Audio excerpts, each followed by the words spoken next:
अस्सलाम वालेकुम my YouTube family. आज हम बनाएंगे कसूरी आलू मुर्गी। जी हाँ, ऐसी ग्रेवी जो ना कभी खाई ना सुनी होगी, मज़ा ना आए तो फिर कहना। जिसके लिए मैंने 1 टेबलस्पून के बराबर लहसुन लिया था, जिसको मैंने कूट लिया है अच्छे से।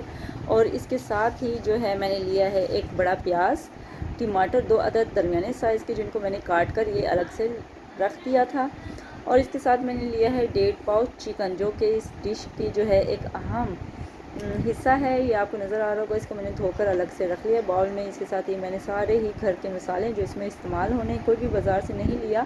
आप देख सकते हैं कि ये 1 टेबलस्पून जो है वो लहसुन है, हाफ़ टी स्पून गरम मसाला, हाफ़ टी स्पून हल्दी, 1 टेबलस्पून नमक, हाफ़ टी स्पून सुरख मिर्च और टूटा सूखा धनिया है। और ये 2 टीस्पून जो थी वो हमारी कसूरी मेथी है। और ये हाफ़ कप से थोड़ा कम जो मैंने दही फेंट कर रख लिया था। और ये मैं चिकन में ऐड करने लगी मैरिनेट के लिए। जी हाँ, आपने क्या करना है, चिकन में जो है ये दही डालना है और उसके साथ ये सारे जितने भी इस प्लेट में आपको मसाले नज़र आ रहे हैं इसमें डालकर इसको मिक्स कर देना है। जी हाँ, इसको मैरिनेट कर देना है जिस तरह कि ये मैंने कर दिया। इसको मैं अब रख दूँगी। ये पकाने से तकरीबन आधा घंटा पहले आपने इसको मैरिनेट करके अच्छे से रख देना है। उसके साथ ही आपने क्या करना है कि अपने चूल्हे में जो है आग जलानी है। अगर आप गैस इस्तेमाल करते हैं तो वेल एंड गुड, नहीं तो आप मेरी तरह भी ये लकड़ियाँ इस्तेमाल कर सकते हैं। जी हाँ, हमारा ऑयल जो है वो रेडी हो चुका है।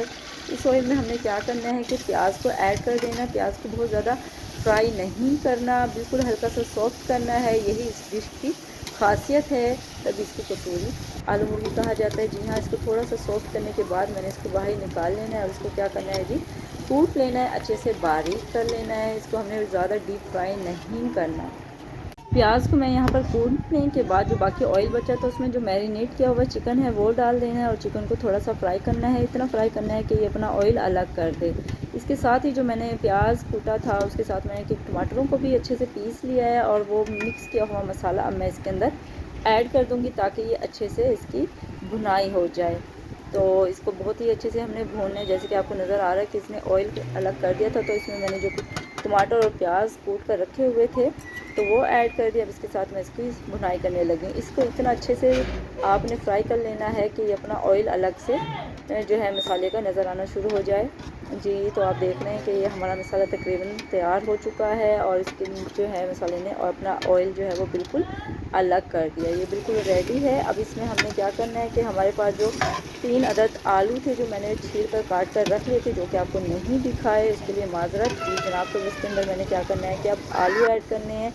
आलू के साथ मैंने 4 अदद साबुत हरी मिर्च ली थी, उनको कट लगा लिया था। और इसके अंदर डालकर अब मैंने इसकी बहुत ही अच्छे से भुनाई कर ली है। इसको इतना अच्छे से आपने भूनना है कि इसका ऑयल अलग हो जाए। तो इसकी इतनी शानदार और मज़ेदार खुशबू आ रही है कि अगर आप सुनने के साथ साथ सूंघने की भी खासियत रखते तो आप वाह कहे बगैर ना रह सकते। और इसके बाद इसको मैंने अच्छे से फ्राई करने के बाद देखें कि इसमें मैंने पानी ऐड कर दिया।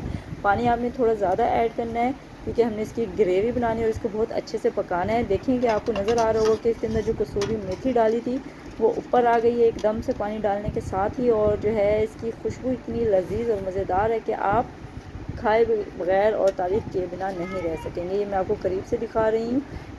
और इसको आप थोड़ा सा पकने के लिए रख दें। और आग जो है आपने वो तेज़ नहीं रखनी। जी जनाब, तो यहाँ पर आफ्टर जो है 15 मिनट ये हमारा बिल्कुल पककर तैयार हो चुका है, जो कि मैंने बाउल में निकाल लिया। आप देख सकते हैं कि ये देखने में जितना मज़ेदार लग रहा है, खाने में उससे कहीं ज़्यादा है। अपनी दुआओं में